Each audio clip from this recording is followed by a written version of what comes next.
In this edition of Art Rocks, Louisiana's coastal marshes inspire a photographer and a painter to take on a mission. With her brushes and wild colors, she could make anything look any way she wants, but I have to wait till that perfect cloud comes over and the perfect sunset. Worlds collide in one artist's contemporary work. Allegorical realism is a way for me as a storyteller to promote the ideas that I believe in. We meet the man behind the music. We call the style of music we play folkabilly because it's storytelling and often humorous, self-deprecating. And visit a celebration of the 3D form. The Loveland Sculpture Invitational is the largest outdoor sculpture show in the United States. It's all ahead on this edition of Art Rocks.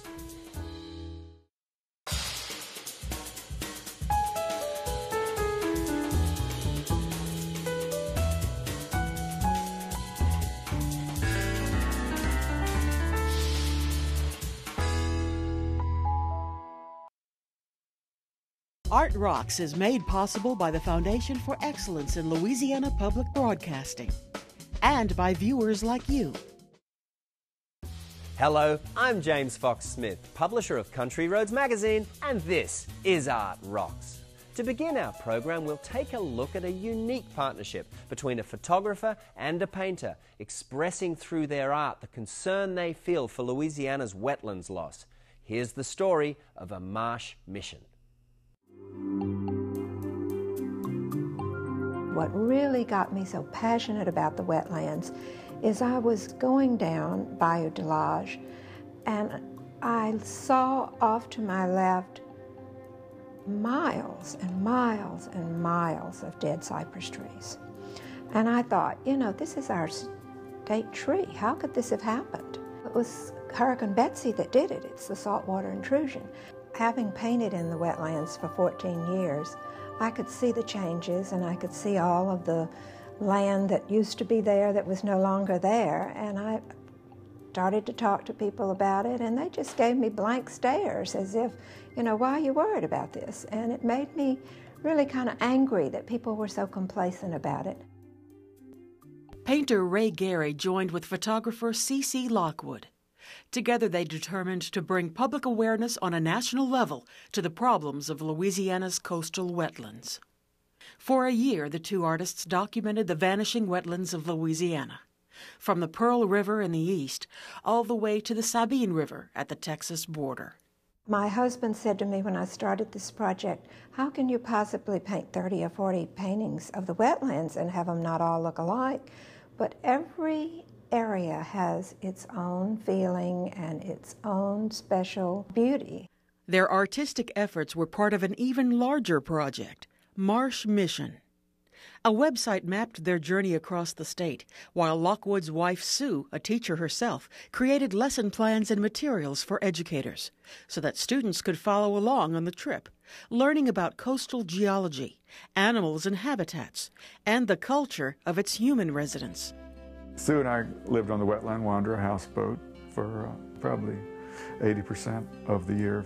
The important part was being right there for every sunrise, every sunset, and being able to travel 2,700 miles in the houseboat and another 3,000 plus in my bateau. So I really got to see the marsh.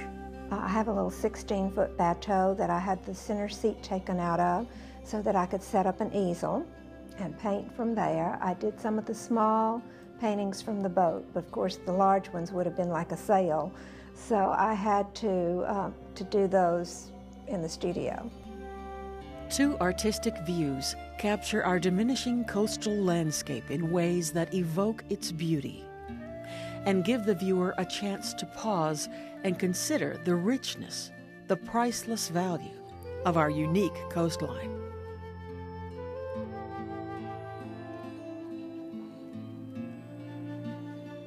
Above all, I'm a colorist. I use color in a way as my emotional response to what I see in the landscape, and also because I want the viewer to have an emotional response. South Louisiana is a very different, very exotic place, and I feel that the paintings have to show that. On the wetlands paintings, I often underpaint in red, and I leave some of that red coming through because red represents the heat, and I want people to feel that heat of South Louisiana. With her brushes and wild colors, she could make anything look any way she wants, and that's just amazing talent. But I have to wait till that perfect cloud comes over and the perfect sunset and the clarity of the air. And I don't like to use filters or any way to enhance it. I like to find the day that's beautiful enough to take the picture of this particular spot. Before these landscapes all become waterscapes, Lockwood and Gary will bring their appreciation of Louisiana's wetlands to the attention of a new audience of art lovers. Think of how Louisiana coast was made and what's happening to it. It's sinking about 1/2 inch per year. It doesn't get the sediment because the Mississippi River is leveed now that built the whole marsh originally. The Marsh Mission will not be over until the funding and implementation of effective coastal restoration projects shore up our disappearing wetlands. When we consider this moment in our state's history, there's no time like the present. The LSU scientists, the Department of Natural Resources, and the associated federal agencies, they had a plan to spend $14 billion to restore the marsh over the next 20-25 years. But everybody that we ran into, a scientist or a local politician that came up to our houseboat, they'd say it might take a 9/11 to talk them into restoring this coast. And sure enough, it happened with Katrina and Rita. For every 2.7 miles of wetlands, marsh that we have, stops a storm surge by 1 foot. So if you can imagine, if we had the 1,900 square miles that we've lost of wetlands, and our storm surge was reduced by 1 foot in height, the picture in New Orleans would be a totally different picture. That $14 billion looks like a small amount compared to the money we need to restore Louisiana.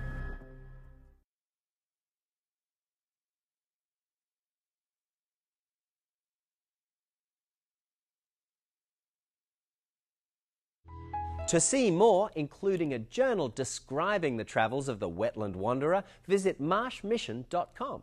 Now, let's take a look at some of Louisiana's arts and cultural events in the coming week.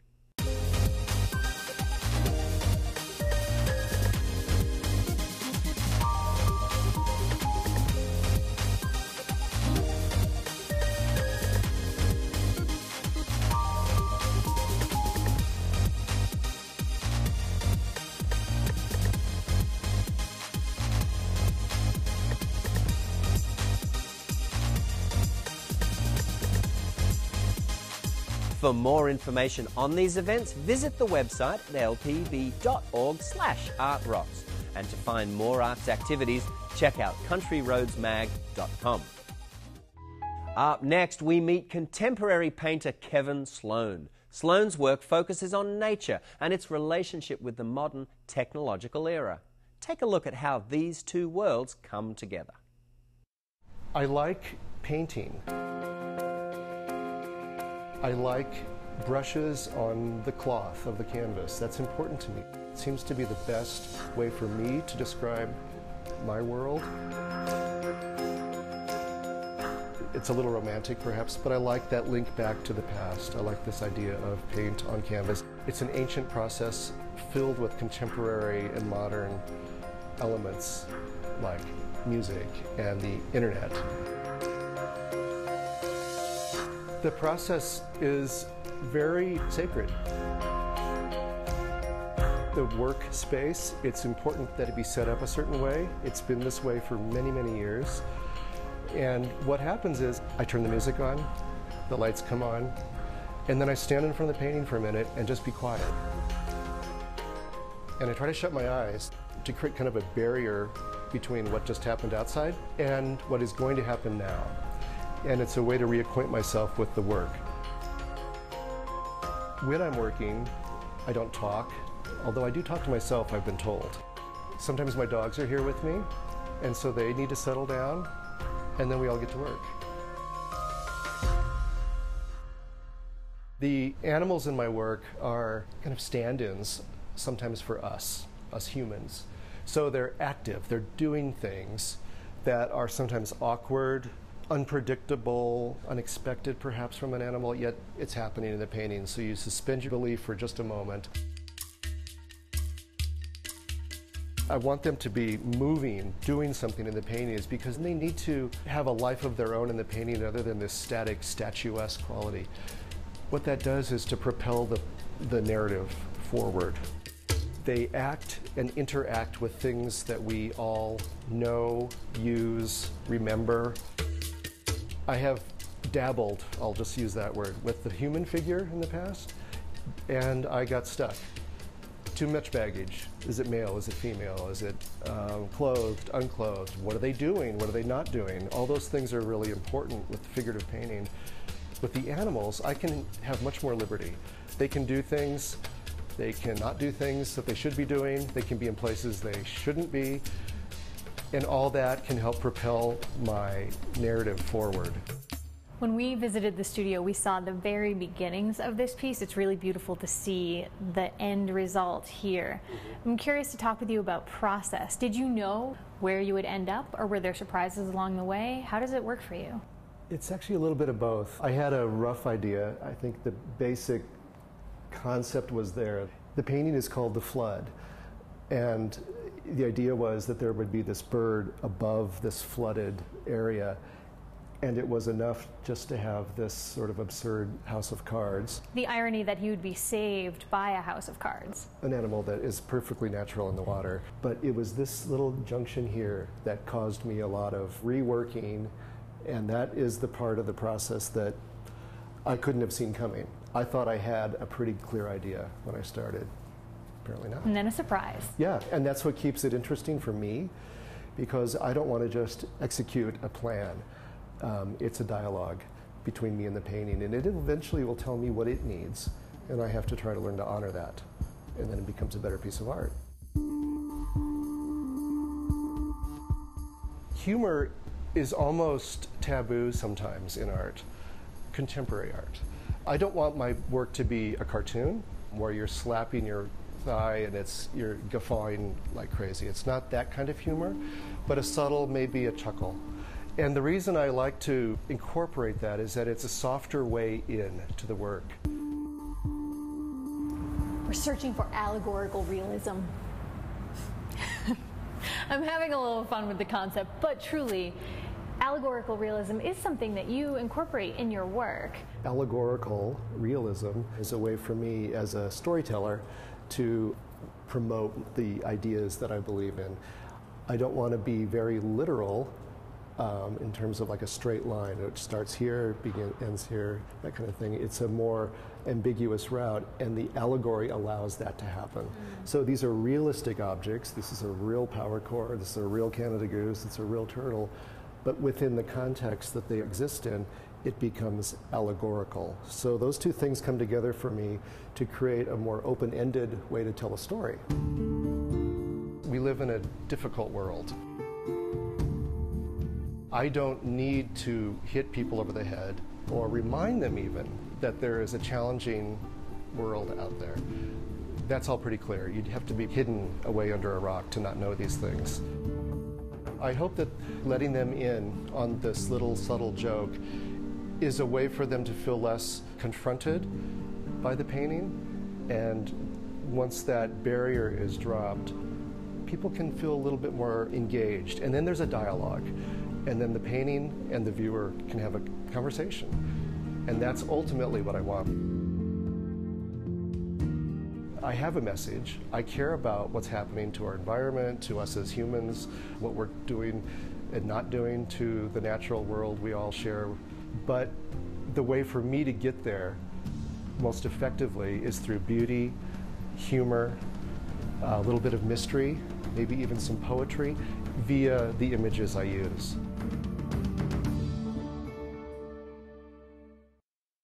Sloane's work can be seen in public collections all across the country. For a list of where his work is displayed, go to kevinsloan.com.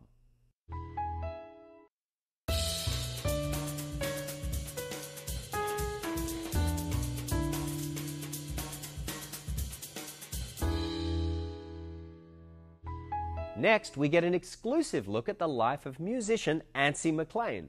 Combining folk sounds with a little bit of country and a little bit of rock and roll, Antsy McClain strives to tell his life stories and entertain his audiences with upbeat, positive music and lyrics. I developed this Antsy McClain character years ago to sort of create a happy-go-lucky, positive energy guy with a band. And so he has this band around him of guys from the neighborhood, from the trailer park, that are enjoying life. They play all these different instruments, and it's just this hodgepodge of musical genres. Hanging with my friends again. Yeah, yeah, yeah, yeah. Hanging with my friends again. Oh, aren't we hanging with our friends? We call the style of music we play folkabilly because it's storytelling and often humorous, self-deprecating stories about my foibles in life, and then we set it to music. No one knows when midlife's coming. For some it's 40, for some it's 9. If you think about it too long, it's mind-numbing. Where's a midway point to the end of the line? I am fortunate to play with some very good guys. They're excellent musicians, but they're also very decent people, and that makes a big difference. My solo gigs, I work really hard. I mean, I have to be the band, you know. So it's like there's no, nobody can tell a joke for me while I'm tuning my guitar. You know, I have to do all of this while entertaining an audience, you know. Don't mean to be gross or seem uncouth. I'm just another songwriter in search of the truth, and there's a lot of false stuff out there, a lot of myth and superstition. Yeah, we think it's cool when we hear 'em yakking. The Moon River was written on a cocktail napkin, but I'm here to tell you it was in between some bathroom stalls. They're not going to tell you, but it's a word on the streets. There's a lot of lyrics written on toilet paper sheets, but you'll never see that hanging up on the Smithsonian's walls. You gotta go with the flow. You gotta roll when it hits. You gotta take it nice and slow, no matter how life hits. And I know you thought I was gonna say a word that rhymes with hits, but I'm not. Ain't gonna do it. This is PBS. This ain't gonna air on PBS anyway. Who am I fooling? The solo show that I've been doing is evolving. It's changing every time I do it. I think that's a good thing. I think that's what's meant to happen. What I've been doing is I have a box. I have a cardboard box that I've moved around the last 10 moves, and it always moves with us. And I'll open it and get stuff out and look at it on occasion. And it came to me last year. I thought, I should get a box like this and take this on the road and let those objects that I pull out and talk about, let that spark a song. And I have so many songs that will go with the objects in this box and other boxes that I have at home. It's just keepsakes. I remember driving Dad's old Chevrolet, the DJ riding shotgun all the way, cruising Whitehall Strip most every Friday night, the radio playing the soundtrack to my life. The songs that I sing are positive messages that we can all use. Life is short. Enjoy your friends, enjoy your family, because it's short and it's getting shorter all the time. We followed the stars in the record charts, connecting every song we loved to a special place in time. Now it's time to celebrate another Louisiana treasure. This week we're visiting Mile Branch Settlement. Time traveling is still out of our reach, but you can come close to it with a visit to the Mile Branch Settlement. Located on the Washington Parish Fairgrounds in Franklinton, Louisiana, is a collection of pioneer cabins built in the mid to late 1800s and early 1900s. The settlement takes its name from a creek that borders the property. The predominant buildings here are authentic log cabins used by pioneer farmers that have been moved to the settlement from various sites in the parish. Beginning in 1976, families began donating these historic buildings to Mile Branch Settlement as a tribute to their hard-working ancestors. These sturdy structures have been gathered into what looks like a little town, although originally they were miles away from each other. The original settlers here were English-speaking Scotch-Irish Presbyterians that had moved from the hill country of the Western Carolinas, Georgia, and Virginia. They brought their vernacular architecture, as seen in the log cabins, blacksmith shop, and one of the oldest structures, the King Barn, which dates from 1835. Group tours of Mile Branch Settlement are available through the year with an appointment.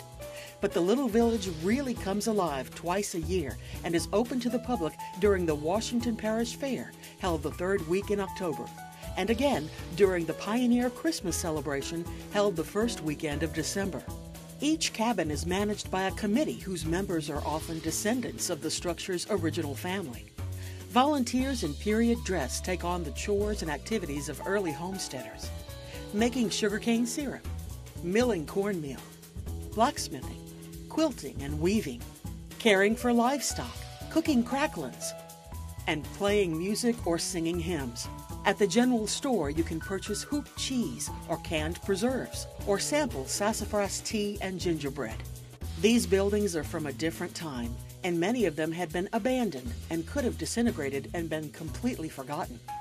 But Mile Branch Settlement has given them a new life and made them a Louisiana treasure. In our last segment, we take you to the Loveland Sculpture Invitational in northern Colorado, once hailed as the largest outdoor sculptural event in the country. We take you inside the event, which showcases some of the top national and international artists working in this three-dimensional art form. We are very proud to say that the Loveland Sculpture Invitational is the largest outdoor sculpture show in the United States. Loveland is known for sculpture, it's known for art and the artists that live here.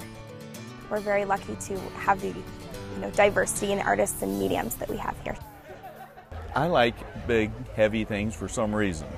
I don't know why, but if I can't use a forklift to move it, then I don't call it art. My pieces are absolutely one of a kind, and I couldn't make the same thing twice even if I tried, because they have a mind of their own.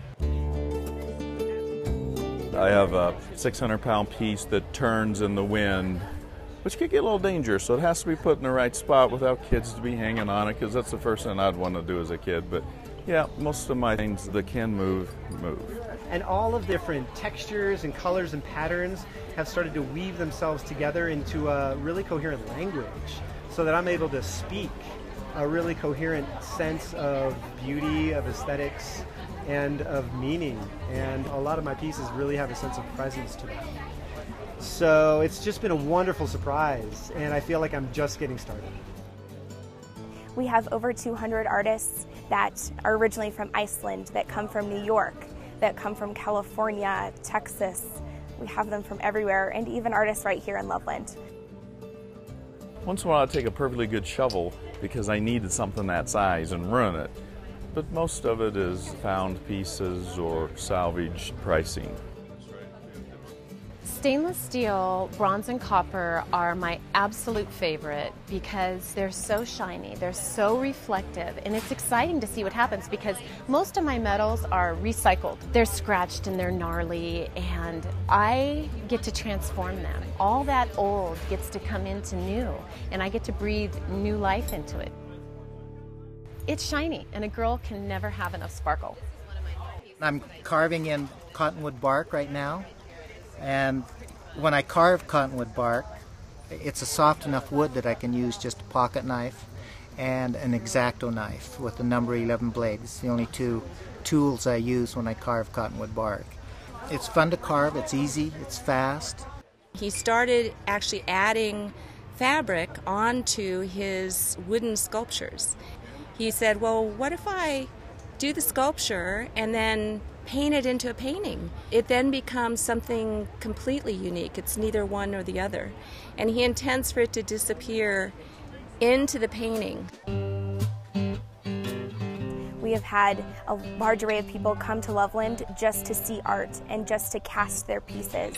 There are multiple foundries here, there are multiple suppliers, which makes this place so special for artists. They can have all of their services and all of their processes right here in Loveland, and it has just produced a large community of people who really value art. 50% of the time I create it as I go. And oftentimes I'm wondering if I'm going to take it back and have to scrap it and start all over.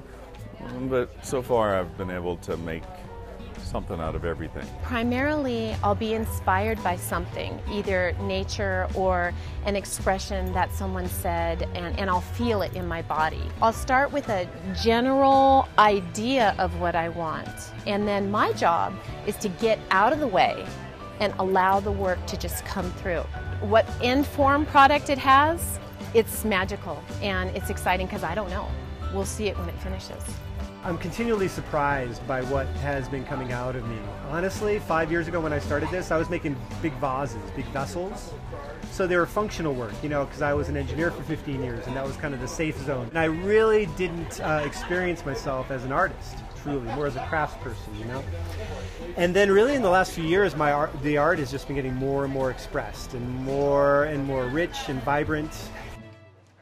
Every person who views a piece of art comes to the art with their own experiences in life, and a piece of art should evoke what the artist is intending, but there's also what they bring to it.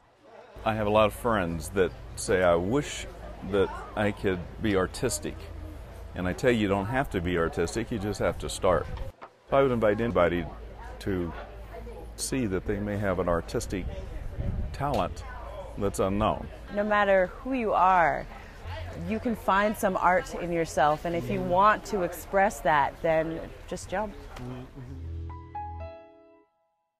To learn more, go to Loveland Sculpture Invitational.org. And that's it for this edition of Art Rocks. Don't forget to visit the website at lpb.org/artrocks, where you'll find feature videos and information on upcoming arts events. Until next time, I'm James Fox Smith, and thanks for watching.